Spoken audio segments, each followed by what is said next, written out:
Hello and welcome to another InventRight TV show. My name is Andrew Krauss. I'm one of the co-founders here. We've been coaching and mentoring inventors to license their products for royalties for the last 21 years, and we've had students in over 65 countries. So let's just get right to it here. So you're looking for companies that are going to buy your invention idea. You're in the right place. I'm assuming that's why you clicked on the link to watch this video, and I'm going to show you how to find companies that are open to your invention ideas. However, the InventRight approach to this is not what you think, but you really need to hear this. You're going to really appreciate this. It's going to help you out tremendously. Because if you're Googling or searching for this sort of thing, you really don't yet have an understanding of how to find companies that will buy your idea and license them. And I am going to show you how right here on this video and get you into the right mindset. If you don't follow this advice, you're going to dramatically reduce your chances of success. And at the very least, you're going to be reaching out to way too few companies, which is one of the biggest mistakes that we see inventors make. With most of our students, you're not reaching out to 2 or 3 companies for the product you're working on, but you're reaching out to 20 or 30. And you're going to learn a lot more right here on this video about how to do this right. There's a reason why our company is called InventRight. First, I'm going to share with you what inventors are looking for, as I've been asked this many times. I can't tell you how many times I've heard inventors say this. Give me a list of companies open to ideas for my idea, and I want an assurance that they're all good, honest companies. Here's what's wrong with that request. If you're going about it that way, you're going to look for websites or manufacturers that have buttons on their website, inventors, submit your idea here. And that's going to be a big mistake. You're going to limit your list of companies, and that is absolutely not something you want to be doing. Here's the reality of companies that have submission pages on their website. There's nothing wrong with having a submission page. Inventors on your website submit to our company here. There's nothing technically wrong with that, but here's why it's not going to serve you as well as you think it is. Just realize that many of these portals on manufacturers' websites are literal black holes. And the main reason why I put that up is not because they necessarily want to see your great ideas, but because they want a place to just let those ideas just go into nowhere. So they might just reply no to everybody, or some of them don't reply in a timely fashion or at all. But these portals on these companies' websites is not what you think. We've had many companies tell myself and our other co-founder, Stephen Key, that they've literally never ever licensed anything from their portal, but they've licensed a ton of products that came into them via LinkedIn or email or phone. And quite often what they say is the quality of stuff we get on our portal is so poor compared to the professional inventors that are submitting to us using these other methods. That's not to say that you can't license a product submitting to a company's portal or invention submission page on their site. That's not what I'm saying. Some companies pay attention to their portal and the submissions there, and they take it seriously. So this is not a blanket statement for all of them, but a lot of them are students. I can't personally think of one of our students that have licensed on a portal, because we guide our students to go reach out on LinkedIn, reach out on the phone, reach out via email, and use all these different techniques and the approaches that we teach. But I'm just not seeing inventors licensing stuff on portals. That doesn't mean you might not get lucky, and a few are really taking it seriously and looking at it. But if the only thing you're doing is submitting on portals, you're in big trouble. That's not going to work. You must reach out to companies using LinkedIn, using the phone, and using email. If you're not doing that and you're just submitting to companies' portals because you want to know, you're under this belief that, well, they're really, really open if they have that portal. No, that's not true. They have a portal for whatever reason. It could be so it can send your product into a black hole because they don't want to deal with inventors or take up their time. Could be that they're somewhat interested and they take it a little seriously, or they could be really seriously interested. But if you're just submitting through portals, you're really going to hurt yourself, and it's extremely unlikely. I'm going to use those words, extremely unlikely, that you're going to license your product. You need to ask yourself, why am I doing this?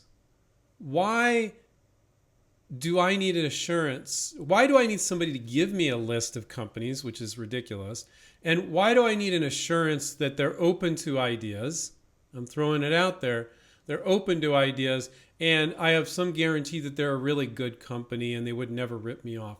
Why are you asking yourself those questions? So I think that the reason why people feel like a portal on a company's website, it verifies they're open to ideas, and that makes them more friendly, and it doesn't.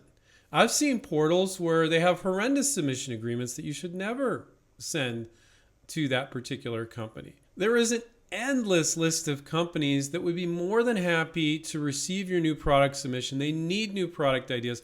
Companies depend on new product ideas. They won't survive without them. And corporate America doesn't stimulate creativity in a lot of the cases. So when they get your new idea and they only have to pay you to license it if they like it, you're their free research and development department. So there's an endless list of companies that would love to get your idea via LinkedIn, via phone, via email, that have no mention on their site whatsoever about any ability for an inventor to submit a product.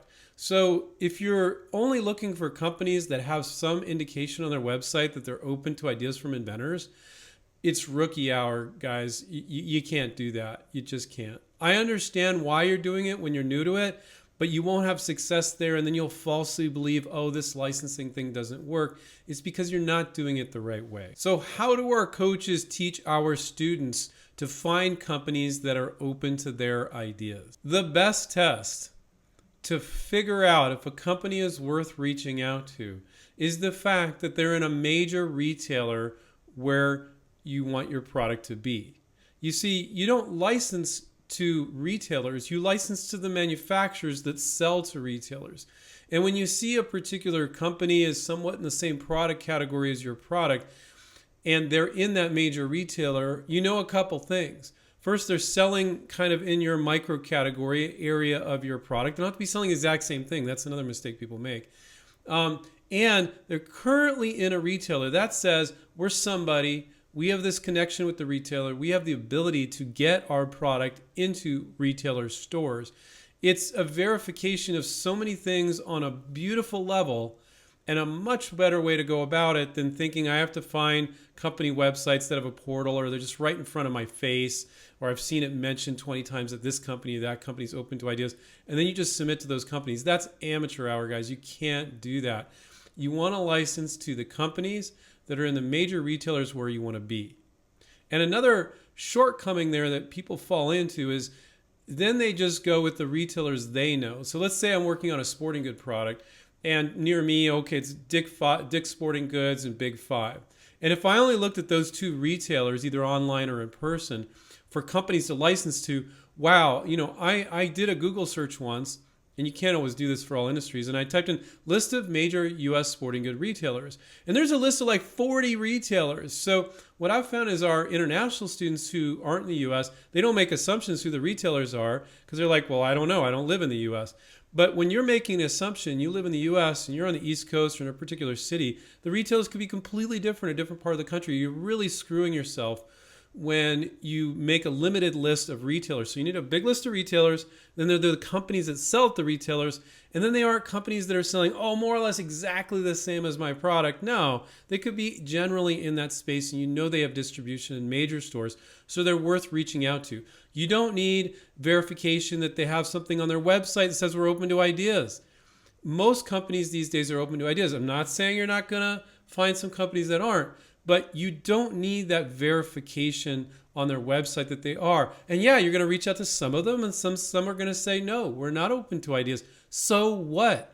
And here's the big dysfunction with inventors that are new. Their attitude is like, I don't want to ever get rejected. Well, screw that.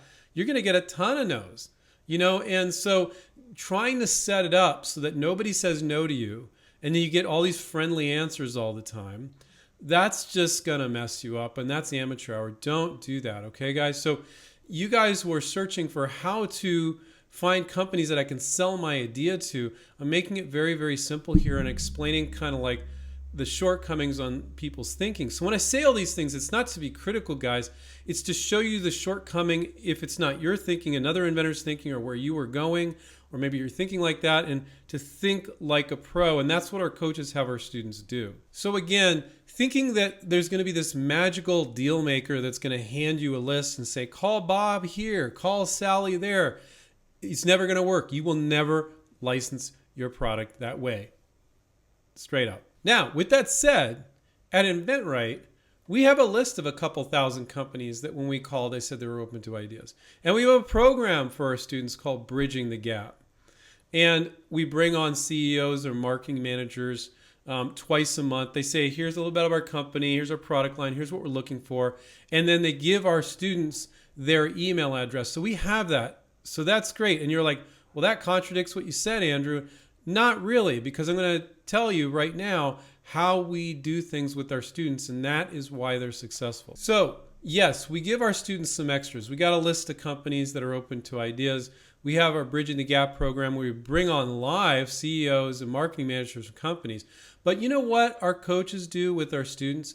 They look at their product and they guide them to make their perfect list. Well, it's not, you don't know what's perfect yet, to make the appropriate list that's for your particular product. Because if you teach a man or a woman how to fish, they can fish forever. And so we teach our students how to make that list from scratch. And, we get into the weeds with it. We get into the details.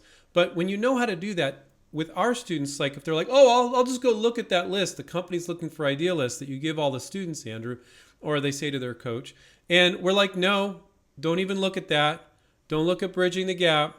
We're going to make your list from scratch. After you do that, and you've really studied the marketplace, and you've made your list like a pro, then you can use these extras, these cool things in the membership site as well. But we always teach them to make it from scratch first, and then just look at what else they might have missed.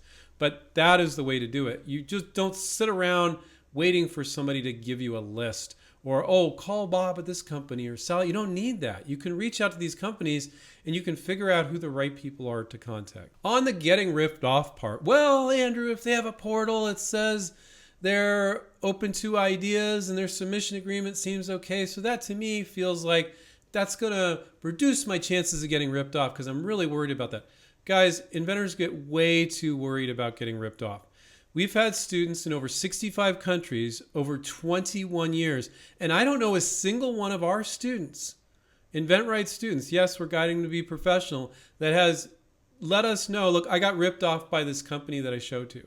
I've had some students concerned about it. I gave them some things to say, how to put some doubt in their mind. Anyway, and I've never had a student come back and go, hey, I looked at their website. Oh, they did take it. Never. I've never seen it. I'm not aware of one. So don't think that all these companies are out there to rip you off. So why hasn't any of our students got ripped off? Because they conduct themselves professionally. For that 3 or 4% of companies that might consider ripping you off, when you conduct yourself professionally, that is just as much protection as a provisional patent application.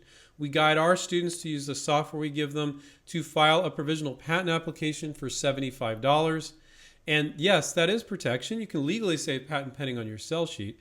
But you're reaching out to companies directly and you're doing it in a professional manner so they respect that. Like you're not wasting their time with these long emails or saying, if we only get 1% of the market, we'll both be rich, or all the stuff that green inventors do. You're being very professional. So are there some companies out there that aren't ethical? Yes, but that 3 or 4% of companies, that's a random number, by the way. That's about what I think it is based on 21 years of doing this. But that would consider it even. Doesn't mean they're doing it. It means they would consider it.